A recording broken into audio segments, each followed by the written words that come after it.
Informar a morte de uma pessoa para amigos e família é uma missão muito difícil, ainda mais complicado quando a notícia tem de ser dada a uma criança.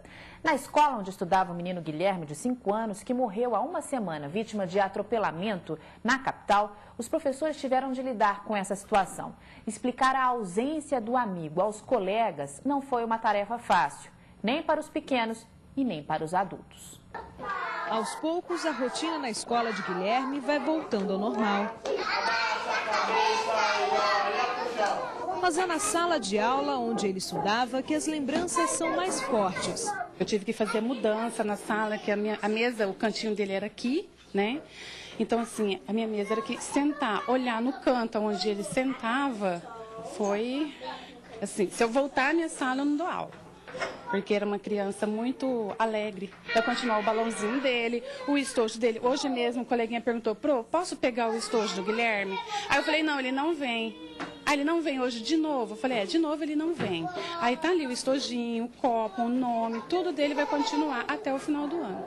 Manter os objetos do menino foi apenas uma das formas que a escola encontrou para amenizar o sofrimento da perda. Guilherme Siqueira, de 5 anos, passeava com a avó no dia 25 de maio, quando foi atropelado por uma caminhonete e não resistiu aos ferimentos. Os professores foram orientados pela direção a contar a verdade para as crianças sobre o que aconteceu com Guilherme, uma forma de já ensinar o sentido da morte. As perguntas foram muitas e tudo foi respondido, mas de uma forma carinhosa. Não tinha como fugir disso aí, porque ia ficar um ponto de interrogação muito grande e nós iríamos ser questionados o tempo todo. Então veio a conclusão de que teríamos que sentar com as crianças e teríamos que resolver, explicar todas as dúvidas, né, todos os questionamentos, para chegarmos num ponto. O Guilherme não está mais entre nós, mas ele está com o Papai do Céu, que a gente tem que orar muito para a família dele, porque eles precisam nesse momento, o papai e a mamãe. Nós tentamos da maneira mais natural possível fazer com que eles entendessem. Neste livro de homenagem feito pelos professores, mais recordações, fotos da trajetória dos 3 anos que o menino estudou na escola.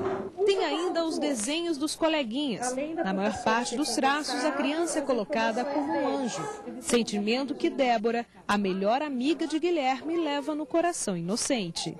Ele foi para o hospital, o médico não tinha nenhum remédio para dar para ele, ele foi para o céu. Alice diz que sente falta de Guilherme, da bagunça que ele fazia, das gargalhadas que ele tirava de todos. Para ela, Gui, como carinhosamente era chamado, era quase um super-herói. Ele me protegia. Ele te protegia por quê? Porque ele deixava ninguém me bater nem beliscar. E você gostava então muito dele? Está com saudade dele? Com as boas lembranças. Mas será que existe uma forma correta de comunicar às crianças sobre um assunto tão triste, tão delicado? Sobre isso eu converso agora com a psicóloga Raquel Cassati. Bom dia, Raquel. Bom dia. Em primeiro lugar, vamos deixar claro para os nossos telespectadores que estamos abordando esse assunto para crianças até uma média de 5 anos de idade, né? Certo. A criança faz uma pergunta para você sobre a ausência do colega, sobre a morte especificamente, que geralmente as perguntas são bem objetivas, né? Como você deve responder? De forma também clara na medida do que ela pergunta. Então, assim, eu entendi pela reportagem que isso é uma forma muito adequada. Não existe forma certa, mas existem as formas mais adequadas, mais saudáveis. Então, à medida que a criança questiona, cadê o fulano, cadê o ciclano? Ele não está mais aqui, ele não vem hoje? Não, ele não vem hoje. Se continuar perguntando, a gente continua respondendo, mas dentro da necessidade daquela criança, da curiosidade daquela criança. Então, o certo é não estender o assunto. Se a criança perguntar assim, ele não veio hoje, você simplesmente responde, ele não veio hoje. Não mais hoje. nada. Mais nada. Normalmente, depois de um tempo, ela pode perguntar, ele não vem mais? Não, ele não volta mais. E essa foi feita uma homenagem a essa criança. A arte é uma maneira muito lúdica e interessante da criança também poder se despedir. Então, provavelmente, esse número, esse tipo de criança que a gente está conversando, não vai ter mais tanta curiosidade em ficar perguntando aos adultos a respeito dessa criança. Raquel, a gente mostrou aí na reportagem uma situação em sala de aula. Agora vamos mudar o universo, vamos mudar para dentro da família. Por exemplo, se há a perda de um pai ou de uma mãe, entes muito próximos à criança, qual é a forma correta de lidar com isso? Bom, existem situações, existem as perdas, as mortes que são inesperadas, né, que são violentas, e existem as mortes que são anunciadas através de uma doença crônica.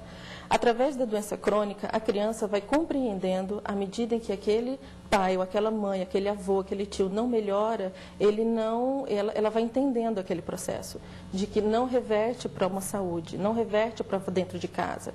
Então, sempre é bom um adulto ir informando essa criança, não esconder as notícias e não enganar essa criança.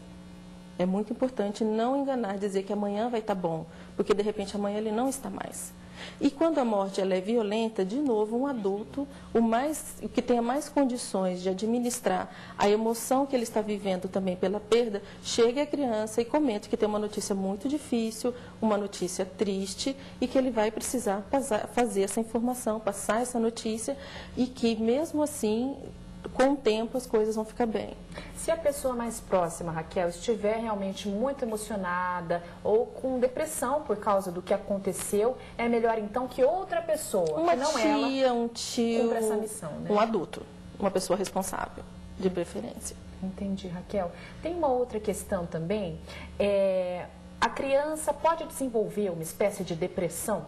Quais são os sintomas? Aí a gente estaria falando de lutos complicados, né, de lutos difíceis. Sempre que essa criança tiver um adulto ou um responsável saudável e que acompanhe, que não ignore a dor dessa criança e que não despreze, não ignore e não supervalorize aquele momento, essa criança naturalmente vai ter um desenvolvimento saudável.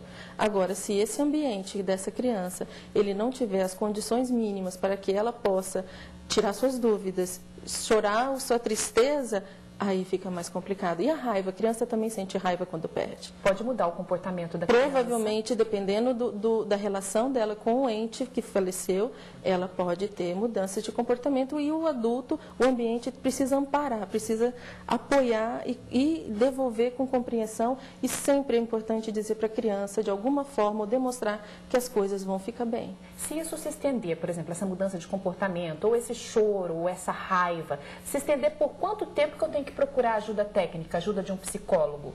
Tem um tempo, assim, para isso se estender? Eu acredito que sim. Em primeiro lugar, essa família também pode procurar ajuda para poder ajudar essa criança. Porque você tem que se segurar para conseguir conversar. Exatamente. Né? Agora, um choro que demora mais de meses, vamos pensar, uma tristeza que se perdura 3 meses, 4 meses, eu acho que isso já é muito. Uma família que não toma uma atitude depois de 2 meses, com uma criança com uma mudança de comportamento que não reverte para o saudável, eu acredito que esse talvez seja uma forma. A criança muda de comportamento, mas à medida em que ela elabora, que ela vivencia, que ela se acalma, ela retorna.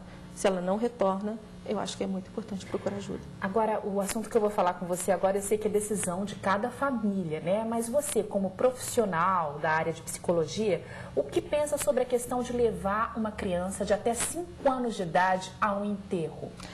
Bom, eu como profissional da área de psicologia e também estudiosa do assunto de educação para a morte, de tanatologia, eu vejo assim, depende da relação dessa criança com esse adulto. É muito bonito, é muito difícil as despedidas e é muito saudável para o futuro dessa criança uma despedida, porque pode ficar na cabeça dela a ideia de que não aconteceu. Tá certo. Raquel, muito obrigada pelas suas informações. Uma boa tarde para você. Boa tarde.